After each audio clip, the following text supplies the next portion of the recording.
12 কোটি টাকার global super লিগে খেলতে প্রস্তুত বিপিএল এর চ্যাম্পিয়ন রাজশাহী ওয়ারিয়র্স। মূল দলে আছেন তামিম, মুশফিক, নিশাম, কেন উইলিয়ামসনদের মতো খেলোয়াড়রা। তবে এই টুর্নামেন্টের জন্য যোগ হতে পারে বাড়তি ক্রিকেটার। বিশ্বের বিভিন্ন লিগ থেকে চ্যাম্পিয়ন হয়ে আসা দলগুলোর বিপক্ষে ইতোমধ্যে একবার চ্যাম্পিয়ন হয়েছে রংপুর রাইডার্স, এবার একই চেষ্টা করবে রাজশাহী ওয়ারিয়র্স। আরও থাকছে প্রতিবেদনে। প্রথম দুই আসরের সফল সমাপ্তির পর আবারও মাঠে গড়াচ্ছে গ্লোবাল সুপার লিগের তৃতীয় আসর। আগামী 23 জুলাই গায়েন আর পর্দা উঠবে এবারের প্রতিযোগিতার, আর ফাইনাল অনুষ্ঠিত হবে 1 আগস্ট। 5টি দল নিয়ে অনুষ্ঠিত হবে এই আসর, যেখানে বিশ্বের বিভিন্ন দেশের ফ্র্যাঞ্চাইজি লিগের চ্যাম্পিয়নরা লড়বে শ্রেষ্ঠত্বের মুকুটের জন্য।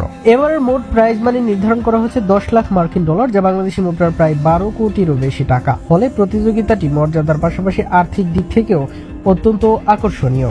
বাংলাদেশের প্রতিনিধি হিসেবে আলোচনায় রয়েছে বিপিএল চ্যাম্পিয়ন রাজশাহী ওয়ারিয়র্স। সবকিছু চূড়ান্ত হলে দলটির হয়ে মাঠ মাতাতে পারেন নাজমুল হোসেন শান্ত, মুশফিকুর রহিম, জিমি, নিশাম ও কেইন উইলিয়ামসনের মতো তারকারা। দেশীয় অভিজ্ঞতা ও বিদেশি তারকাদের সমন্বয়ে শক্তিশালী এক স্কোয়াড গঠনের পরিকল্পনা করেছে রাজশাহী। তানজিদ, তামিম, রিপনরা আগে থেকেই দলে থাকলেও দেশি বিদেশি আরও খেলোয়াড় দলে যোগ দিতে পারে। 2024 সালে প্রথম আসরে বাংলাদেশের রংপুর রাইডার্স শিরোপা জিতে দারুণ সাফল্য এনে দেয়। দ্বিতীয় আসরেও তারা ফাইনালে উঠেছিল, তবে শেষ পর্যন্ত স্বাগতিক গায়না অ্যামাজন ওয়ারিয়র্সের কাছে হেরে রানার্স আপ হতে হয় তাদের। এবার রাজশাহীর সামনে সুযোগ রয়েছে সেই সাফল্য পুনরুদ্ধার করার। সব মিলিয়ে আন্তর্জাতিক তারকার উপস্থিতি, প্রতিযোগিতামূলক ফরম্যাট ও আকর্ষণীয় প্রাইজ মানি সব মিলিয়ে তৃতীয় আসরে গ্লোবাল সুপার লিগ হতে যাচ্ছে জমজমাট এক আয়োজন।